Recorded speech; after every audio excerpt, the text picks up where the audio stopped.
მოგესალმებით, რადიო ჩემი ხმა, კვლავ ეთერშია. თითქმის 4 თვიანი პაუზის შემდეგ გადაცემა ჰორიზონტს მიღმა დაგიბრუნდათ. ისევ ძველი წამყვანით, ანუ მე ესტონ გუბერიძე ვარ და დღევანდელ გადაცემას ვიწყებთ ისევ დასავლობილებულებებზე, ახალგაზრდების ჩართულობაზე საუბრით. ამ ახალ სეზონს პრაქტიკულად ცოტა ნაგვიანებად, მაგრამ მაინც. და ჩვენი დღევანდელი სტუმრები არიან კავკასიის უნივერსიტეტის სტუდენტები, საერთაშორისო ურთიერთობების და ასევე პროექტ მეტი ევროპა მთას დამფუძნებელი დავით გელაძე და კოორდინატორი ალექსანდრე ბაციკაძე. მოგესალმებით. ძალიან დიდი მადლობა მოწვევისთვის კი არა და მოსვლისთვის და მიხარია რომ ბოლო მოახერხეთ და დაკოორდინირდით და ორივე შევძელით სამივემ რომ დროში დავეტიოთ და დავემთხვიოთ და გადაცემა გავაკეთოთ და შევიდროთ თქვენს პროექტზე სასაუბრად. და მოდი პირველ კითხვას თქვენ დაგისვამთ ძალიან მოკლედ რომ პროექტის შესახებ გითხრათ რა შემდგომარეობს და რა როგორ დაიბადა ეს იდეაც. პირველ რიგში მადლობა ესმა დღევანდელი შეხვედრისთვის. ჩემთვის პრივილეგია არის თქვენთან სტუმრობა. ასევე გილოცავთ პირადად გაეროში საქართველოს ახალგაზრდულ წარმომადგენლობის ხელმძღვანელობას და ვფიქრობ რომ მნიშვნელოვანი მანდატი და დიდი პატივი არის ამ მანდატის დარება და ვფიქრობ რომ ვესაუბროთ ატარებთ ამ მანდატს. დიდი მადლობა. რაც შეეხება ჩვენს პროექტს, ჩვენი პროექტი არის სტუდენტური საინსტიტუტო ჯგუფის პროექტი, რომლის მიზანი არის ცნობიერების ამაღლება საქართველოს მაღალმთიან სკოლებში, სოფლებში, ჩვენი ქვეყნის ევროპული მომავლის შესახებ. ანუ კონცეფციაში გვიწერია, რომ ჩვენ უნდა ვიყოთ ნატოს და ევროკავშირის ევროპული სტრუქტურების წევრი. ხო, და ახლა გავნა ვფიქრობთ, რომ მნიშვნელოვანია იცოდნენ მაღალმთიან სოფლებში რა არის ნატო, რა არის ევროკავშირი, რა ღირებულებად დგას ეს ორგანიზაციები, ზოგადად ევროპული კულტურა რა ღირებულების მატარებელია და აქ და გამომდინარე, ხო, მოვიფიქრეთ ეს პროექტი დავგეგმეთ და უკვე რაღაცა შუა ეტაპზე ვართ განხორციელებას. დიახ, და მოდი ალექსანდრემ გააგრძელოს თემა და უფრო მეტი რომ გითხრათ, რას მოიცავს პროექტი, რომელ რეგიონებში დადიხართ, რაღაც რამდენიმე დასახლება გაქვთ და იქ უფრო სიფრმისეულად მუშაობთ თუ სხვადასხვა ადგილს სტუმრობთ ყოველ ჯერზე და რას მოიცავს ის შეხვედრები და დიალოგები თქვენი იქაურ ახალგაზრდებს. კი ბატონო, პირველ რიგში მადლობა მოწვევისთვის. მინდა ვთქვა რომ მოიცავს მაღალმთიან რეგიონებს, ძირითადად შავ ხევსურეთს და ასევე ვიყავით რაჭაშიც და სვანეთშიც. ჩვენი პროექტი ორ ნაწილადაა გაყოფილი. პირველ ნაწილში გვაქვს ეს სოფლები, ძირითადად 25 სოფელში უკვე ვიყავით და სკოლაში. ძირითადად შეხვედრების არსი და იდეაც ეს იყო, რომ მათში ცნობიერება აგვიმაღლებინა ბავშვებმა. არის კი სკოლები, სადაც ბევრმა იცის კარგად რა არის ევროკავშირი, თუმცა ასეთი და ნატო, თუმცა ასეთი სკოლები ნაკლებად არის. ძირითადად ჩვენი მიზანია რომ ამ ორ ორგანიზაციას შორის განსხვავებები უთხრათ ბავშვებს, გავაგებინოთ ზოგადად მათი ღირებულებები, ვესაუბროთ მათ იმ სიკეთეებზე, რასაც ევროინტეგრაციის შემთხვევაში საქართველო მიიღებს, თუმცა საქართველოსა და ნატოსა და საქართველოსა და ევროკავშირის ურთიერთობებს შორის დღეს გვაქვს და ამ ყველაფრის რა თქმა უნდა ისტორიაზე და ასევე ვესაუბრებით იმ ანტიდასავლურ დეზინფორმაციებზე, რაც ვრცელდება ამ სოფლებში.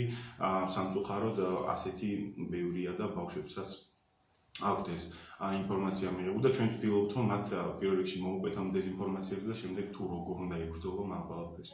დიახ. აი მოდი უფრო მეტი რომ გითხრას უკვე დავითმა თუ შეიძლება იმაზე რა მედიას უსმენენ ზოგადად იმ დასახლებებში. თქვენ მხოლოდ სკოლებთან გაქვთ შეხება თუ თქვათ უკვე სკოლის გარეთ იმყოფ ახალგაზრდებთან, რომლებიც ან არ სწავლობენ, ან დაამთავრეს თქვათ სკოლა და არიან 25 წლამდე ან 29 წლამდე ასაკის და რა საიდან იღებენ ინფორმაციას, რა ტიპის ამბები აინტერესებთ უფრო მეტად? პირველ ეტაპზე ამ პროექტში მხოლოდ სკოლის მასწავლებლებთან გვაქვს შეხვედრა. ვხვდებით მე 7-12 კლასის მასწავლებლებს და ძირითადად ეს აუდიტორია გვაქვს გამიზნული. თუმცა ჩვენ გეგმავთ კიდევ სხვა პროექტი, ვფიქრობთ რომ უფრო მასშტაბური იყოს და მათ შორის შეეხოს, როგორც თქვენ ახსენეთ, იმ ახალგაზრდებს, რომლებიც სკოლაში არ სწავლობენ, რაღაც მიზეზების გამო უკვე სკოლა დამთავრებული აქვს და უკვე რაღაცა იქ ადგილობრივად არიან დასაქმებული. ხო, ვფიქრობთ რომ მასშტაბური იყოს. ამ ეტაპზე მხოლოდ სკოლის მასწავლებლებთან გვაქვს კომუნიკაცია. აი წერან ალექსანდრემ თქვა, სოფლებშიც დავდივართ და ასევე რამდენიმე დაბა არის, დაბებსაც ვსტუმრობთ ასევე და რაცა მაღალმთიანი რაც არის, ვფიქრობ მინდა რომ მაქსიმალურად ამ ფინანსურ ფარგლებში რაც გვაქვს, ამ ფინანსურ საშუალებებით მოვიცვათ რაც შეიძლება მეტი სკოლა. რა მედია საშუალებებს უსმენენ და ციტად ზოგადად თაში ფიქრობ რომ ინტერნეტის სერიოზული პრობლემა არის და ინტერნეტი არის ბევრი სოფლიოსაც მხოლოდ ინტერნეტი არ აქვს. თუმცა მიუხედავად ამისა თავარი ინფორმაციის წყარო არის Facebook-ი. ან მე როგორც ჩემ დაკვირვებიდან 25 სკოლაში ვიყავით, არ არის ცოტა სკოლებში რაოდენობა და დაკვირვება რაც იყო, ანუ ესე რაღაც ტელევიზორს უყურებდნენ, ან რაღაც გაზეთს გაზეთს ხარ მიკითხულობს, ან რაღაცა ონლაინ მედიებს ყურადღებას ეცოდნენ, ასე არ. Facebook-ს უბრალოდ სკროლავენ, Facebook-ს შედიან, იქ რაც შეხვდებათ ახალი ამბავი, ნიუსი, იმას ნახულობენ, ზოგადად ინფორმაციის მიღების წყარო ეგ არის, ანუ Facebook-ი. და უფრო მეტად Facebook გვერდები თუ აი მეგობრებმა რომ რაღაცა გააზიარეს, თვითონ მეგობრები მათმა ნაცნობებმა და ასე შემდეგ რაც დაწერეს ეს. Facebook გვერდებიც და ასევე მაგალითად დალაიქებლებთ რაღაცა მედია საშუალება და იმ მედია საშუალება აქვს გამოწერილი და იმ მედია საშუალებიდან იღებენ ინფორმაციას. ასე კონკრეტულად რაღაცა ერთგვარი მედია საშუალებები არ აქვს. ან ბევრნაირი მედია საშუალებაზე აქვს ეს კონტაქტი, ბევრნაირი მედია საშუალებიდან კითხულობენ ახალ ამბებს. და ზოგადად ხშირ შემთხვევაში ეს ჩვენ დაკვირვებთ რა თქმა უნდა, სუბიექტური დაკვირვებით არის ხო ეს მედია საშუალებები, რაც კითხულობენ აცდენილია რეალობას და ისეთ მედია საშუალებები, რომლებიც ავრცელებენ ხშირ შემთხვევაში დეზინფორმაციას. მაგალითად რას კითხულობენ აქ? მაგალითად ჩემი დაკვირვებით საქართველოს და მსოფლიო არის ერთ-ერთი ის გამოცემა, რომელსაც ბავშვები ეცნობენ, იმიტომ რომ როცა ვეუბნებ დეზინფორმაციებს, ანუ ტყუილ ნიუსებს, ვეუბნებ ხოლმე რომ ეს არის ტყუილი ნიუსი, ამ გაზეთით და უკვე ეს გაზეთი იციან. აღნიშნულება ხოლმე რომ რაღაცა ეს გამოცემა იციან. ნუ ცხადია იციან რაღაცა სხვა პროდასალური გამოცემებიც, თუმცა ნიუსების ძალიან დიდი ნაწილი მოდის რაღაცა ანტიდასავლური და დეზინფორმაციული გამოცემებიდან და კიდე ერთი ყურადღება რაც არის ეს Facebook გვერდები რაც არის ეს ტროლიკა და ან Facebook გვერდები რომლებიც ყალბ ინფორმაციებს აუცილებენ კონკრეტულ ბიზნესს ემსახურებიან ესეც პრობლემა არის და აქედანაც იღებენ ინფორმაციებს და დეზინფორმაციებს რო ვეკითხებ ხოლმე დეზინფორმაციები ჩვენ რაც ვიცით რაც ხო გაგვიგია ეს დეზინფორმაციები რომელიც მათ იციან წამოსული სწორედ ამ გვერდებიდან ყალბი გვერდებიდან და წამოსული ყალბი რაღაცა მედია საშუალებებიდან ხო ანუ უცხო არ არის ეს არის რაც ვიმუშავებთ რაც ვიცით რომ ეს არის ყალბი და ესენი კონკრეტული გვერდები აუცილებენ ამ ინფორმაციებს და საინტერესო ალექსანდრეს მოსაზრებაც როგორ მუშაობთ ამ ბავშვებთან როგორ ასწავლით და აქაც რო გითხარით პრინციპში ამას ახალგაზრდები უყურებენ აქტიურად როგორ გავარჩიოთ ეს ყალბი და ნაღდი ინფორმაცია და ერთი არის რომ რაღაც შეიძლება იყოს აი მტკნარი ტყუილი ეს ჭყალებში მაგრამ მეორე არის შეიძლება ინფორმაცია იყოს ფაქტობრივად სწორი მაგრამ იმას ახდენს ძალიან სერიოზული იდეოლოგიური მოსაზრებითი ტიპის შეფასებითი ტიპის რაღაც კომენტარები და ისე იყოს ტექსტობრივად ჩამოყალიბებული რომ რაღაცა კონკრეტულ აზრს გიქმნიდეთ საკითხთან მიმართებაში. აი ეს რაღაც საკითხები როგორ გავმიჯნოთ ერთმანეთისგან? კი ბატონო, თავიდან დავიწყოთ იმით რომ ბავშვების უმეტესობას კი არის რაღაც დეზინფორმაციები რომელსაც საუბარია სიტყვაზე ამერიკელმა რაღაცა მორალური ჩაიდინა სიტყვაზე ევროპელმა რაც მათ უკარგავს წარმოდგენას ევროპაზე და ევროინტეგრაციას, თუმცა ყველაზე მნიშვნელოვანი დეზინფორმაცია რაც ხდება და ბევრი ბავშვი ამას აპროტესტებს ეს არის რომ აი ქართულობას გვართმევენ და თუ ჩვენ ევროინტეგრაციის შემთხვევაში ჩვენი ტრადიციები, ჩვენი კულტურა დაიკარგება და ანუ ესეთ დეზინფორმაციების ასე ვთქვათ გავრცელება ხდება და ჩვენ ამ ყველაფერს ვცდილობთ რომ გავფანტოთ ეს ყველაფერი და უხსნით იმ ყველაფრის შესახებ რომ თუნდაც ევროკავშირში ან ნატოში ინტეგრაციის შემთხვევაში საერთოდ არ არის არც ჩვენ ტრადიციებს რო არიხებიან და არც ჩვენ კულტურას და სხვა მიმართულება რო არის და ერთი უბრალოდ რო დაგიცავს და სამხედრო ორგანიზაცია მეორე ეკონომიკური ორგანიზაცია ყველაფერს უხსნით და ვცდილობთ რომ დავანახოთ რომ ეს ყველაფერი ეს ქართულობის წარქმნა და ჩვენი ტრადიციები შეგვინარჩუნდება და ეს მხოლოდ ჩვენ კი არა ისტორიის განმავლობაში ვინც გაწევრიანდა ამ ორგანიზაციებში მათაც არ დაუკარგავთ რაც შეეხება ამ ყველაფერთან ნუ შემდეგ ვატარებთ ასევე გამოგითხოვს რომ ამ ყველაფრის მერე მათ სურთ თუ არა რა თქმა უნდა და შეიცვალა თუ არა აზრი და ძალიან კარგი შედეგები გვაქვს იმასთან დაკავშირებით რომ ბავშვებს მართლა ეცნობათ ამ ყველაფერთან აზრი და ბევრს ფიქრობენ და შემდეგ კითხვა-პასუხის რეჟიმში გვისვამენ ეს შეკითხვებს და მე თვითონაც თავის მოსაზრებებს აფიქსირებ. რაც შეეხება დეზინფორმაციის გავრცელება თუ როგორ უნდა გაიგოს სიტყვაზე სკოლის მოსწავლე ბავშვმა ეს ინფორმაციაც თუ არის თუ არა ჩვენ აუცილებლად მოიმონებით რომ პირველ რიგში როდესაც რამე ნიუს ნახავენ Facebook-ზე უნდა ნახონ იმ ნიუსის წყარო რა არის ეს სიტყვაზე თუ არის აი რაც დათომ თქვა იმ გამოცემის შესახებ ან საქართველოს მსოფლიო ან რაიმე ისეთი გამოცემის შესახებ შეიძლება ან ჩვენ შევხედოთ ისეთი გამოცემის რომელიც საერთოდ არ არსებობს უბრალოდ წყაროში წერია და აი ამ ყველაფერთან დაკავშირებით მთავარი ის არის რომ უბრალოდ წყარო ნახონ რა არის შემდეგ ამ წყაროს ინფორმაცია მოიპოვონ რამდენად სანდოა რამდენად რეიტინგულია და რამდენად ანუ პროფესულია თუ პირიქით ასე რომ ისე ხდება ზოგადად. კი, იმიტომ რომ ასეთი გვერდები ძალიან ბევრია და სულ ახალ-ახალი იქნება, ამიტომ შეიძლება რაღაც სიანი ვაწოდოთ, მაგრამ ხვალდაზე სხვა გაჩნდეს სოკოების მრავლებიან ეს გვერდები და სხვა მხრიდან თქვა წამოვიდეს, ხო, ანუ ესეთი ტიპის შემოტევა. ამიტომ მნიშვნელოვანია რომ შინაარს დაუკვირდნენ. ერთმა ისწავლონ ალბათ გარჩევა ფაქტის და შეფასების ერთმანეთისგან. სიტყვები როგორიც არის დაუნდობლად არ ვიცი სასტიკად და ასე შემდეგ ეს შეფასებით კატეგორიებია პრინციპში რომელიც არ აღწერს ფაქტს მაგალითისთვის საინტერესოა თქვენ ახსენეთ ალექსანდრე რომ კითხვებს სვამენ და ჩვენ ამ კითხვებით ვავსებთ ინფორმაციას რა ინტერესებთ უფრო მეტად რა კითხვებს სვამენ ძირითადად შეკითხვები მოდის პირველ რიგში ნატოზე, იმიტომ რომ ნატოში ინტეგრაცია მაინც უფრო აქტუალურია. შეკითხვები არის ესეთი, რომ მაგალითად ნატო ხელს რა გვიშლის უფრო სწორად ნატოში ინტეგრაცია, რატო ვერ შევდივართ ამდენი ხანი.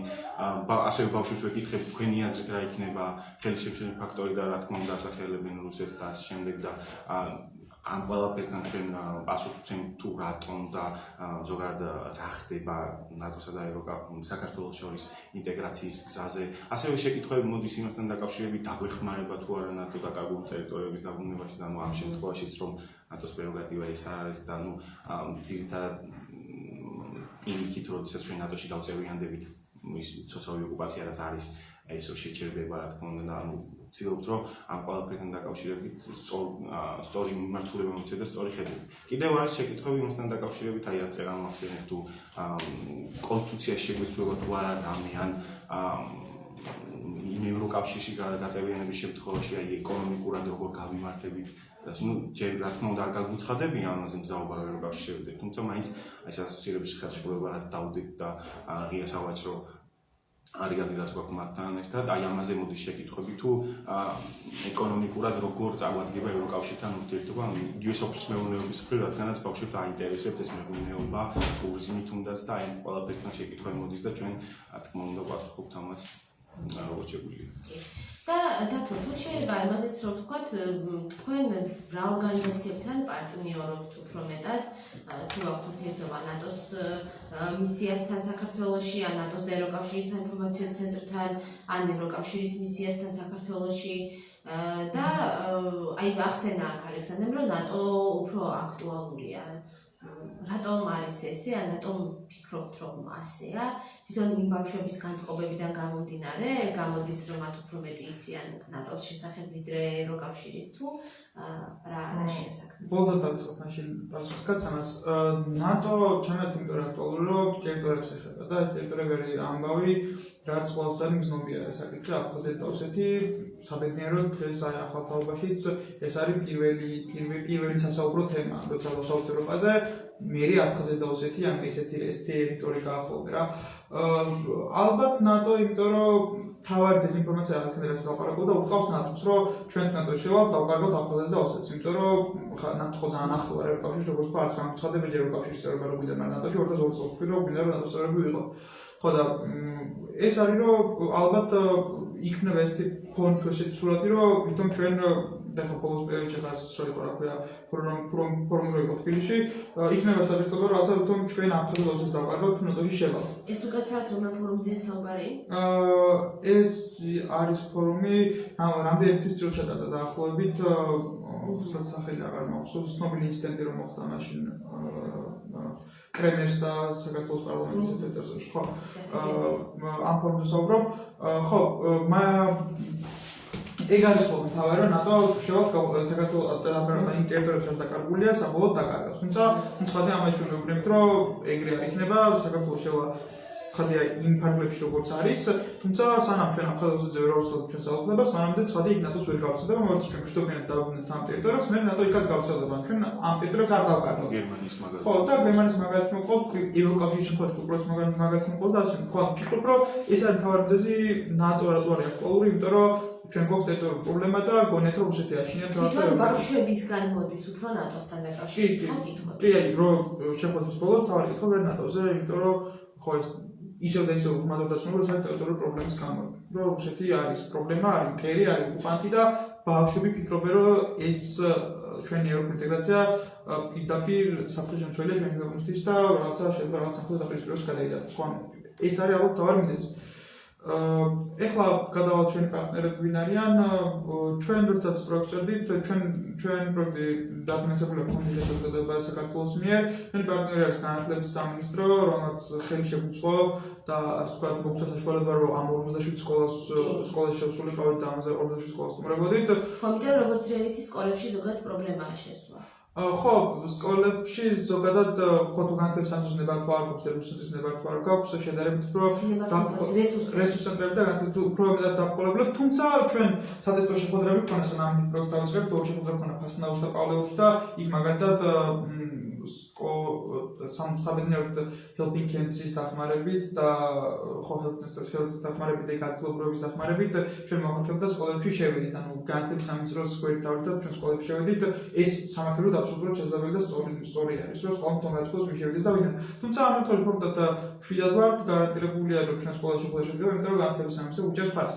ესეთი ხაზბუჯას ასევე ნატო კავშირის საინფორმაციო ცენტრი და მიესალმება ჩვენს პროექტს, მათთან მქონდა კომუნიკაცია, როგორც ფონდი რესურსებს საქართველოს გვაფინანსებს, ასევე ყალბ ინფორმაციასთან დაკავშირებით კომუნიკაცია მქონდა მედიის განვითარების ფონდთან და მათ დაუყოლიანეს რაღაც საკითხებზე.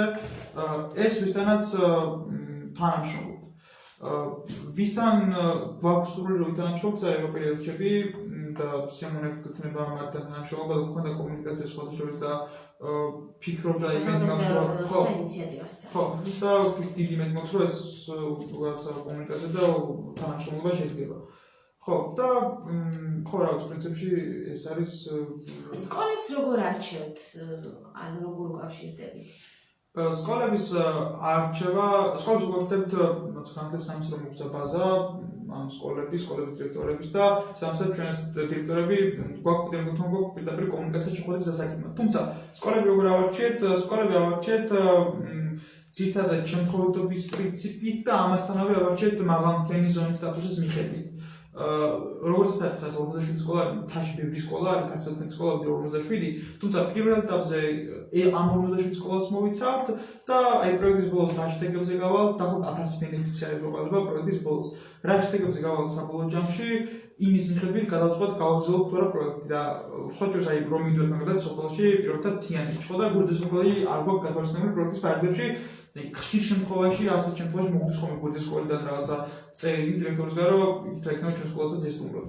ხო და ფიქრობთ რომ შეიძლება მეორე ნაწილზე გამო ამ პროექტის და 47 სკოლას არჩევაც შეიძლება. 47 სკოლაო და 1000 ბენეფიციარი. ისინი გამოდის რომ თითო სკოლაში საკმაოდ ცოტა ბავშვების რაოდენობაც თუ აი ამაზეც და მინდა ალექსანდრეს ვკითხო ზოგადად ამას მივაყოლოთ.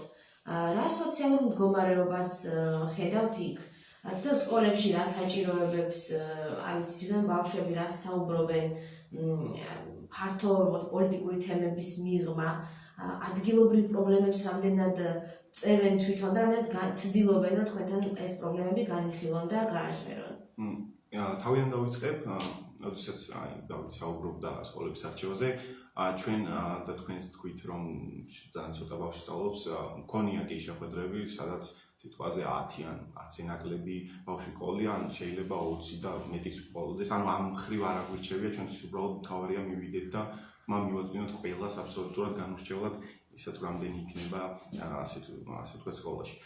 რაც შეეხება სოციალურ მდგომარეობას, მდგომარეობა ჯერჯერობით სადაც ვიყავით, საშუალოა და არ არის ასე ვთქვათ საგანგაშო ბევრგან, თუმცა იყო კი ბევრი სკოლები, სადაც ბავშვების გამოთქვამდნენ პროტესტს, თუმცა უკმაყოფილებას იმასთან დაკავშირებით თუ გასარემონტებელი იყო ის სკოლა თუ არა, თუმცა მაინც უმეტეს სკოლებში არის ინტერნეტიც, უმეტეს სკოლებში ან უკვე გარემონტებული ან სარემონტო სამუშაოები მიმდინარეობს, ასე რომ მოლოდინი რაც ჰქონდა იმასთან დაკავშირებით, რომ მაღალმთიან რაიონებში ჩავიდოთ რეგიონებში და დაგვხდებოდა, იმაზე ბევრად უკეთესი დაგვხდა ჩემი აზრით, ну ყოველ შემთხვევაში მე რა შეხვედრების ჩატარებაც მომიწია, იმაზე მაქვს საუბარი და რა თქმა უნდა, ბავშვები, ну მაინც კი შეიძლება რამდენად უკმაყოფილებდნენ, მაგრამ არ გამოთქვავდნენ, თუმცა რა თქმა უნდა ცხადია რომ ჩახვალდა ნახავ რომ გასარემონტებელია და შეიძლება ითქვას მერხებიც კი არ იყოს კარგად მდგომარეობაში და ასე შემდეგ. არ ჩამოდიოდნენ სახურავიდან, შეშით თვებოდნენ და ასე შემდეგ. კი, ფეჩი ბევრს უთქას და ასე შემდეგ. და რამდენად აქვს სივრცეები შეხვედრების გასამართად, აი მაგალითად ისეთი ტიპის შეხვედრები, როგორც თქვენია, ну თქვენ ამ შემთხვევაში კი სამინისტროსთან შეათანხმეთ და ასე შემდეგ, მაგრამ თვითონ სკოლაში რამდენად ხშირია, რომ ასეთი სტუმრები მისდით, იმიტომ რომ მე სადაც ვიყავი და რამდენიმე ადგილას ვიყავი ჯერჯერობით, სულ ჩემი რეგიონული ტურის ფარგლებში უფრო საცდელი მოთელვასავით გამომივიდა, მაგრამ ყველგან არის იმაზე საუბარი, რომ მეტი გვინდა ასეთი შეხვედრა გარეშე პირებთან და ყველგან განიცდიან ამის ნაკლებობას. კი, არის ესეთი სურვილებიც, რა თქმა უნდა, რაც შეეხება სივრცეს, აქვს ბევრ სკოლას თავის ბიბლიოთეკაც, სადაც მართლა კარგი სივრცე და გარემო არის ასეთ შეხვედრების ჩასატარებლად. ასევე იყო მზაობა ბავშვების მხრიდანაც, რომ და შეკითხვებიც იყო ჩამოხვალ თუ არა მეორედან, თქვენნაირად მოვლენ თუ არა კიდე სხვაები, რომელიც ამ ყველაფერზე ან სხვა მნიშვნელოვან საკითხებზე გვესაუბრებიან, ჩვენ რა თქმა უნდა გვაქვს სურვილი, რა თქმა უნდა, რომ ორჯერად და სამჯერად ჩავიდეთ, თუმცა დავინახეთ ის ფაქტორიც, რომ ბევრი ბავშვი ამით უკმაყოფილო იყო, რომ არ ჩადიოდნენ ბევრი მართლაც ესე თქვა და ადვილად მისაგნები სოფლებიც არ არის და ბევრმა ამ სოფლების შესახებ არც იცის, ამიტომ ზოგიერთ სოფელში მართლაც რომ შეიძლება წელიწადში ორჯერ მაქსიმუმ იყვნენ ჩასულები, თუმცა არის ასევე სკოლები, სადაც ყოველთვე იმართება ესეთი შეხვედრები და რა თქმა უნდა ეს ძალიან კარგია. თუმცა უმეტესობა მაინც გამოთქვამს იმ სურვილს, რომ იცი რა მეორე ჩამოდით და კიდევ უნდა ასეთი შეხვედრები, რადგანაც ბავშვებს უხარიათ ეს ყველაფერი და სხვა შორის ბევრმა მადლობას გადაგვიხადა იმის გამო, რომ მე-11 მე-12 კლასებში ვინც იყვნენ ის ბავშვები ამ ყველაფერთან დაკავშირებით დააინტერესა საერთაშორისო ურთიერთობების სფერო და გადაწყვიტეს, რომ სხვა ფაკულტეტიდან აი ამ ფაკულტეტზე ჩაებარებინათ ამ შეხვედრების შემდეგ. და საინტერესო არის თვითონ რამე გაცვით პროგრამებში თუ იღებენ მონაწილეობას, ან საერთოდ რამდენად გადიან სხვა საქართველოს სხვა რეგიონებში, რამდენად ფლობენ ინფორმაციას სხვა კულტურის შესახებ, თქვენ თუ გეკითხებოდნენ აი პირადი წარმატების ისტორიებს და მაგალითებს მაგალითად. დიახ, ჩვენ ყოველ შეხვედრაზე ჩვენი კარი ყოველთვის ღია, მოხალისეები მოყვებიან, ჩვენი მეგობრები იქნებიან სხვა უნივერსიტეტიდან ბავშვები, რომლებიც ამ გაცვლილ პროგრამებზე ჩვენც რა თქმა უნდა, თუმცა აი